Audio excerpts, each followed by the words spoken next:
And this is the first time we're going to see this this victim. It doesn't look that good, but.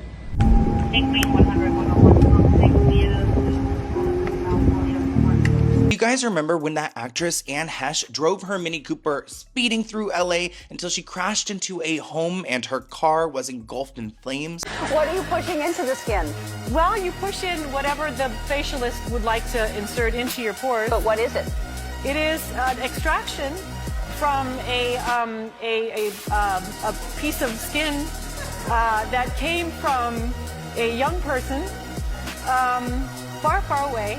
And they somehow figured out how to extract. It's foreskin from a Korean bear. Wait, did Ellen just get exposed for being behind Anne Heche's death? Girl, you'd better sit up for this one, because it's about to get messy. For the longest time, Ellen has been getting dragged and accused for unaliving Anne Heche, but there was really no one way to prove the allegations till Harrison Ford decided to step into the chat and drop receipts of what happened to her friend. What's even more disturbing is that this is all coming out right around the same time Ellen is getting dragged for being a muncher, if you know what I mean. Okay, so if you've been on the internet these past couple of days, then you've probably seen Ellen DeGeneres getting dragged for allegedly being Hollywood's most prolific eater. Apparently, she has been munching on people for a long time as part of a demonic ritual to retain her youth and stay powerful in the industry. Multiple posts about this went mega viral within a few hours of the news hitting the internet, and as expected, a lot of people had a lot to say. In fact, people even speculated that this is exactly why Ellen quietly relocated to the countryside in the UK. Apparently,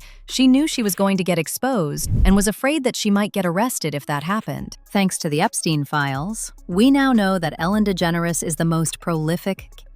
Hollywood is staying silent. Now we understand why she left the United States. She left the US because she knew the truth about her was coming out. Justice will be served. A rotten heart of it for years, according to Epstein files investigators.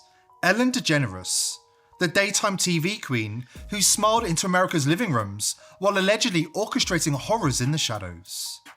They called it conspiracy, they called it rumor. But nightmares like this don't disappear. Oh, but it gets even worse from here. Some people even went as far as connecting her to the tragic death of her ex-girlfriend. Her ex-girlfriend, Anne. You see, Anne died in a car crash right around the time she began exposing Ellen. And get this, before her death, she was also starred in a movie that exposed the CT network in Hollywood. Now, just for a little bit of context on Anne, she was an actress back in the 90s, but as a result of her lesbian relationship with Ellen, her career took a major hit. It was actually because of this that she and Harrison got close in the first place. I don't think I need to tell y'all this, but people were really homophobic back in the 90s. So when Anne and Ellen came out as a gay couple, they received a lot of pushback from both the public and the industry. You see, back in April 1997, Anne and Ellen had the tabloids going crazy after they went public with their relationship by appearing at the premiere of the Volcano movie as a lesbian couple. Immediately, the news got around. They were both dragged for filth,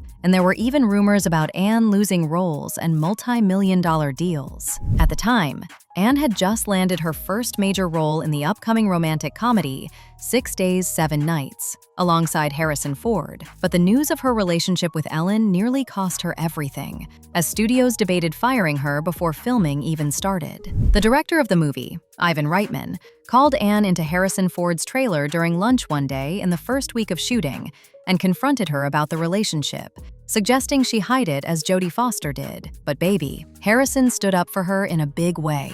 The day after the premiere backlash, he called Anne personally and told her that he was going to fight to still do the movie with her. He wasn't with the homophobic mess, and he made that clear publicly. During an interview that Anne did right before her death, she said, and I quote, "I would not have gotten that movie 6 Days, 7 Nights. He called me the day after they said I wasn't going to get it, because I took Ellen to the Volcano premiere, and Harrison Ford was a hero. He said, 'Frankly, my dear, I don't give a damn who you're sleeping with.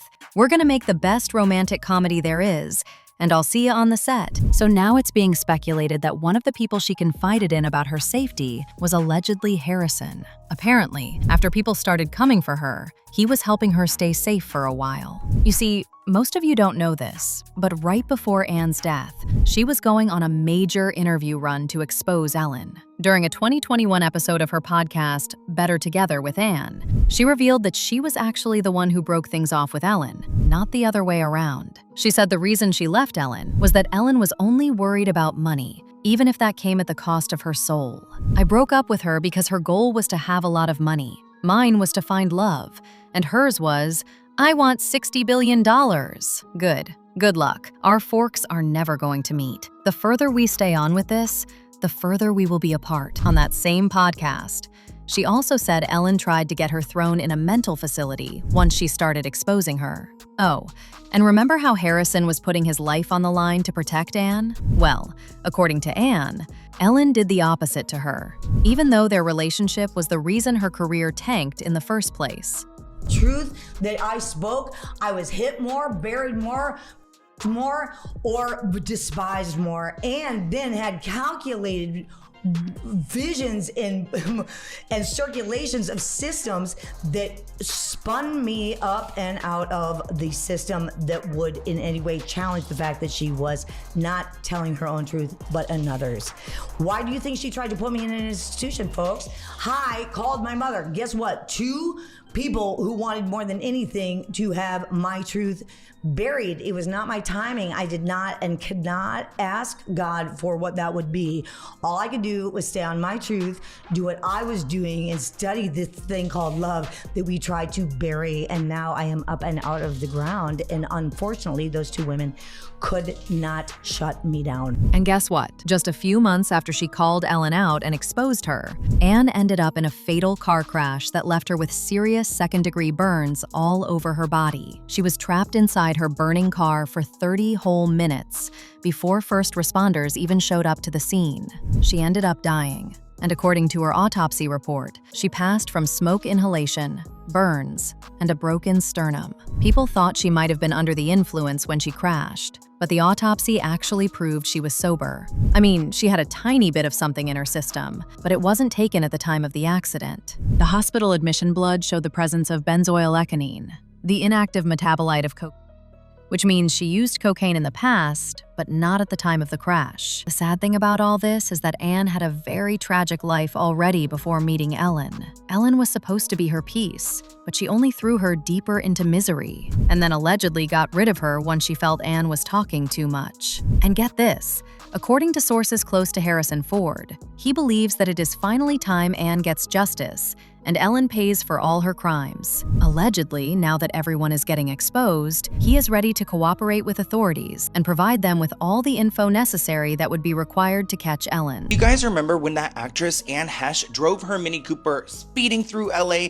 until she crashed into a home and her car was engulfed in flames? Not only did she have a tragic ending, she had a really tragic life. Her father, Don, was the type of Baptist minister who also slept with men. She actually claims he was schizophrenic and lived a double life. He also harmed her in multiple different ways. I can't even get into detail, but let's just say that there was a risk of him passing STDs to his own daughter. So she's already living in hell there, and her mother is far from supportive. Her father ended up passing away due to his STDs, but Anne had no idea what was coming next because her brother Nathan died in a car accident when he was 18. Anne believes that he did this to himself, unaliving. Moving on to her acting career in the early 2000s, she came out as gay while dating Ellen DeGeneres, which ultimately ended her career, and her mother didn't want anything to do with her, saying that this lifestyle was a sin. After 3.5 years, they called it quits, and she ended up marrying a man. And it seems like she was living a relatively normal life until August 5th, 2022, when she was speeding through and crashed her car into a house. It was engulfed in flames, and for 65 minutes, firefighters had to fight to rescue her. As usual, people had their thoughts, like this person who said, "That bee had Anne Heche unalived. The CIA and Mossad controlled the car. That was why she was speeding at 80 miles an hour down the road.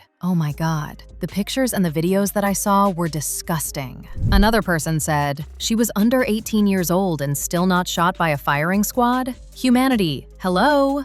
You literally got satanic cans living next door." But now I want to know your thoughts. What do you think of Ellen getting accused of munching on the remains of Anne? And do you really believe she was behind Anne's death? Let me know your thoughts in the comment section below. And don't forget to click here to watch this other messy video.